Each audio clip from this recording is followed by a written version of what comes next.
What's up, everybody? Welcome to another edition of Film Session.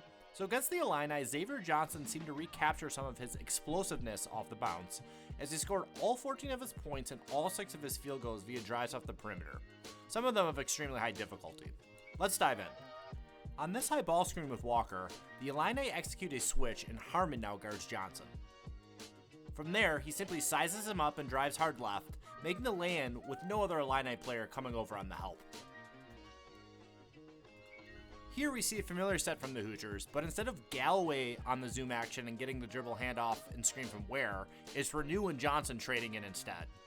Johnson simply keeps coming downhill off the handoff and puts in a tough look against Shannon Jr., though he'd missed the and one attempt after getting fouled. Renew sets the high ball screen for Johnson, but after some probing, he kicks it back out to Mbako. From there, Johnson relocates to the left corner, and with Moretti open and playing him right, he drives left and baseline, putting the circus shot up over Goody's help for the score. Just before halftime, Johnson gets a full head of steam from the backcourt, and as Goody tries to locate Renew's screen behind him, it allows Johnson to keep coming right.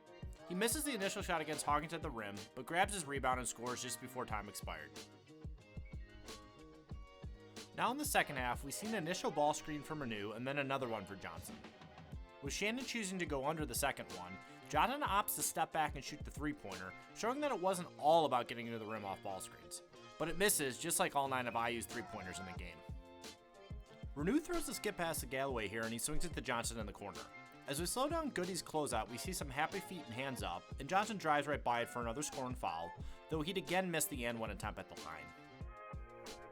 With Moretti choosing to effectively ice the side ball screen here and force Johnson away from the middle, he simply takes what he's given and goes right at Hawkins. Hawkins fouls Johnson here, and with IU in the double bonus, Johnson made both free throws at the line. On our last play, with Renew fouled out, Indiana actually spaces the floor well on this high ball screen, with 2 near the corners and Galloway clearing out of the lane. As Johnson drives, Hawkins is initially there but retreats back to Walker, allowing Johnson a lane. He gets fouled by Shannon, but ended up missing both shots at the line that would have tied the game with under a minute to play. And that's all she wrote for this edition of Film Session.